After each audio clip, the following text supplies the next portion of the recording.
இதேபோன்று திருவள்ளூர் மாவட்டம் பொன்னேரி அடுத்து ஆண்டார்குப்பம் கிராமத்தைச் சேர்ந்த சதீஷ் என்பவர் கடந்த ஓராண்டாக செய்து வரும் சேவை பெரும் பாராட்டுக்குரியதாக உள்ளது.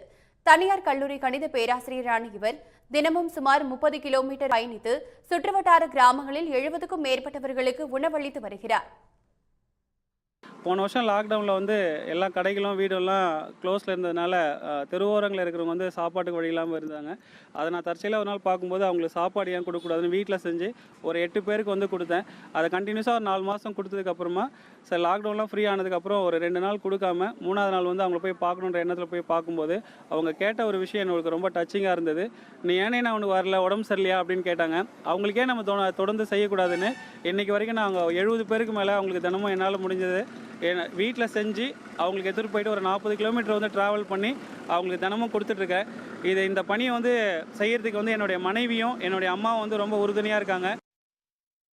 கொரோனா பெருந்தொற்றை வெற்றிகரமாக முறியடித்து ஊரடங்கு முடிவுக்கு வந்தாலும் நாள்தோறும் உணவளிக்கும் வழக்கத்தை கைவிடப் போவதில்லை என தெரிவிக்கும் சதீஷ் தன் வாழ்நாள் முழுவதும் இந்த சேவையை தொடரப் போவதாக கூறுகிறார்.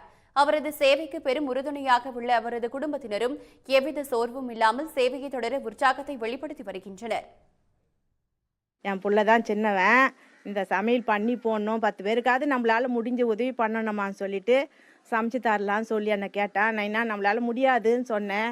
இல்லைம்மா எனக்கு இதுதான் மனசு திருப்தி, செய்யலாமான்னு சொன்னான். சரி அவனை கூட நானும் என் மருமகளும் ஒத்துழைக்கிறேன் சார். எங்களால் முடிஞ்சது நாங்கள் பண்ணியிருக்கோம் ஒரு வருஷமாக. ரயில்வே ஸ்டேஷன்லேயோ பஸ் ஸ்டாண்ட்லேயோ பார்த்திங்கன்னா ரொம்ப வயசானவங்க, கை கால் இல்லாதவங்க, உடம்பு முடியாதவங்க எல்லாமே பார்த்திங்கன்னா ரொம்ப அப்படியே படுத்துட்டு மழையிலையும் வெயிலையும் கூட இருக்காங்க. அவங்களெல்லாம் பார்த்து ரொம்ப கஷ்டப்பட்டு இருக்கிறத பார்த்துட்டு அவருக்கு நம்ம 4 பேருக்கு நம்ம இந்த மாதிரி செஞ்சு கொடுக்கலாம் அப்படின்னு சொல்லிட்டு சொன்னார். சரி நம்மளும் செஞ்சு கொடுக்கலாம் அப்படின்ட்டு தினமும் அவர் செய்யும் போது நாங்கள் கூட இருந்து சப்போர்ட்டிவாக இருக்கோம் அவருக்கு தினமும். ஆதரவற்றவர்களின் பசியை போக்கும் உன்னத சேவையில் கடந்த ஓராண்டாக நாள்தோறும் ஈடுபட்டு வரும் சதீஷுக்கு பல்வேறு தரப்பிலிருந்தும் பாராட்டுகளும் வாழ்த்துக்களும் குவிந்து வருகின்றன.